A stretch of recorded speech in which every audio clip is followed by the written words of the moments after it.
बिस्मिल्लाहिर्रहमानिर्रहीम। अस्सलाम वालेकुम दोस्तों, मैं हूं एडवोकेट मलिक इरफान और आप देख रहे हैं मेरा यूट्यूब चैनल। आज की वीडियो हर उस शख्स के लिए इंतहाई अहम है जिसके पास गाड़ी है, क्योंकि हम में से अक्सर लोग 1-2 साल बाद अपनी गाड़ी बेचकर नई गाड़ी लेते रहते हैं। लेकिन एक बहुत बड़ा सवाल पैदा होता है, अगर आप अपनी गाड़ी बेचें और इस पर आपको मुनाफा हो जाए तो क्या इस पर टैक्स देना पड़ेगा? ज़रा तसव्वुर करें, आपने अपनी गाड़ी बेची, अच्छी कीमत मिली, आपने ईमानदारी से अपनी टैक्स रिटर्न में वो रकम ज़ाहिर भी कर दी और इसके बाद FBR आपको नोटिस भेज दे कि इस पर टैक्स अदा करें।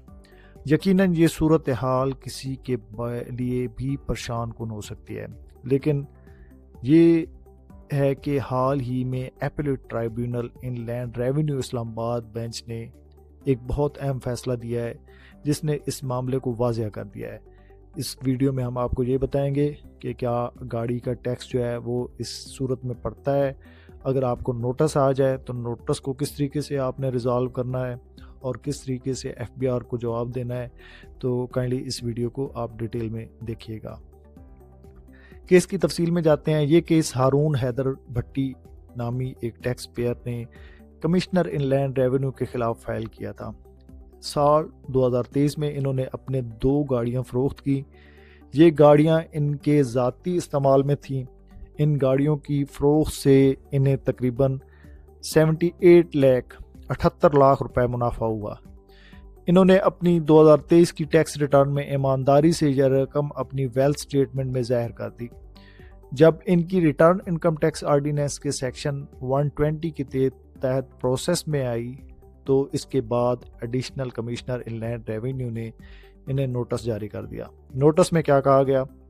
ये जो 78 लाख रुपीस का मुनाफा है, इस इनकम में दिखाना चाहिए था और इस पर टैक्स देना चाहिए था। टैक्स पेयर का मौक़िफ़ हारून हैदर भट्टी ने मौक़िफ़ इख्तियार किया। ये गाड़ियाँ इनकी ज़ाती इस्तेमाल में थीं और इन्होंने कोई कारोबारी सरगर्मी नहीं की, लिहाजा ये मामला इनकम टैक्स ऑर्डिनेंस सेक्शन 37 के तहत आता है और इस पर टैक्स नहीं बनता। लेकिन एडिशनल कमिश्नर इनके मौक़िफ़ से बिल्कुल मुतफ़िक नहीं हुए। इन्होंने इस रकम को सेक्शन 39 यानी इनकम फ्रॉम अदर सोर्स के तहत डाल दिया और इस पर टैक्स लगा दिया। अपील का मरहला। हारून हैदर भट्टी ने इस फैसले के खिलाफ पहले कमिश्नर अपील के पास अपील की, लेकिन कमिश्नर अपील ने भी एडिशनल कमिश्नर के फैसले को बरकरार रखा। इसके बाद इन्होंने हाई कोर्ट में रिट फाइल की। हाई कोर्ट ने इन्हें हिदायत दी कि वो एपेलेट ट्राइब्यूनल इनलैंड रेवेन्यू में अपील करें, क्योंकि इससे कमिश्नर अपील से बाद जो है वो एपेलेट ट्राइब्यूनल का फोरम होता है, उसके बाद हाई कोर्ट होता है। एपेलेट ट्राइब्यूनल में समाअत आखिरकार 10 फरवरी 2026 को एपेलेट ट्राइब्यूनल इनलैंड रेवेन्यू में से इसकी समाअत हुई। ट्राइब्यूनल के सामने बुनियादी सवाल ये था, क्या ज़ाती इस्तेमाल की गाड़ी बेचने से हासिल होने वाला मुनाफा सेक्शन 37 के तहत टैक्स के दायरे में आता है, और क्या इस सेक्शन 39 के तहत इनकम फ्रॉम अदर सोर्स में डालकर टैक्स लगाया जा सकता है?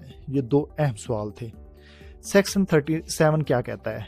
ट्राइब्यूनल ने वजाहत की कि सेक्शन 37 कैपिटल गेन से मुतल्लिक है।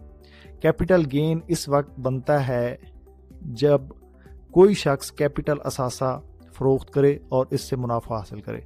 लेकिन यहाँ एक अहम नुक्ता सामने आया। सेक्शन 37 की तारीफ के मुताबिक कुछ चीज़ें कैपिटल एसेट में शामिल नहीं होती। इनमें शामिल हैं stock in trade, manufacturing, car material, वो असासे जिन पर डेप्रिसिएशन मिलती है, और ज़ाती इस्तेमाल की मूवेबल प्रॉपर्टी सिवाय ज्वेलरी के। गाड़ी का स्टेटस क्या है? चूँकि हारून हैदर भट्टी की गाड़ी ज़ाती इस्तेमाल में थी, इसलिए ट्राइब्यूनल ने फैसला दिया कि ये कैपिटल एसेट नहीं है, और जब ये कैपिटल एसेट नहीं है तो इनको बेचने से हासिल होने वाला मुनाफा कैपिटल गेन भी नहीं होगा। ट्राइब्यूनल ने हतमी फैसला क्या दिया? एपेलेट ट्राइब्यूनल इनलैंड रेवेन्यू वाज़ेह तौर पर करार दिया कि ज़ाती इस्तेमाल की गाड़ी कैपिटल एसेट नहीं है, इसकी फ़रोख्त से हासिल होने वाला मुनाफा कैपिटल गेन नहीं है, लिहाजा इस पर सेक्शन 37 का इतलाक नहीं होता और इसके तहत टैक्स भी इसके ऊपर नहीं बनता। اور مزید یہ کہا کہ اس رقم کو سیکشن 39 کے تحت انکم فرام ادر سورس میں ڈال کر ٹیکس لگانا بھی بالکل اللیگل ہے۔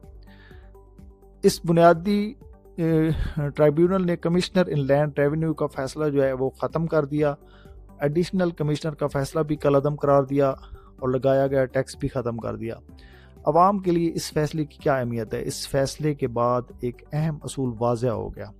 اگر آپ اپنی ذاتی استعمال کی گاڑی فروخت کرتے ہیں اور اس سے آپ کو منافع ہوتا ہے تو اس پر انکم ٹیکس نہیں بنتا، لیکن ایک اہم بات یاد رکھیں، جب بھی آپ اپنی ٹیکس ریٹرن فائل کریں تو اس طرح کی رقم کو صحیح طریقے سے ویلتھ اسٹیٹمنٹ میں ظاہر کریں، تاکہ اگر مستقبل میں FBR کی طرف سے کوئی سوال آئے، کوئی نوٹس آئے تو آپ اسے قانونی طور پہ درست طریقے سے جواب دے سکیں۔ کیونکہ موسٹلی ہوتا یہ ہے کہ غلط انٹریز کی ہوتی ہیں، انٹریز جو ہے وہ شو نہیں کی جاتی ہے، کنسیلمنٹ کی جاتی ہے، تو اس کے اگینسٹ پھر FBR کے پاس جواز بن جاتا ہے اور وہ ایکشن لیتا ہے اور وہ پھر ویلڈ ہو جاتا ہے۔ اب اس سینیریو میں ٹوٹل جو تھا ساری چیزیں پروون تھی، ساری چیزیں ایز اٹ از کی گئی، تو اس وجہ سے جو ہے ان کے اوپر ٹیکس نہیں بنتا۔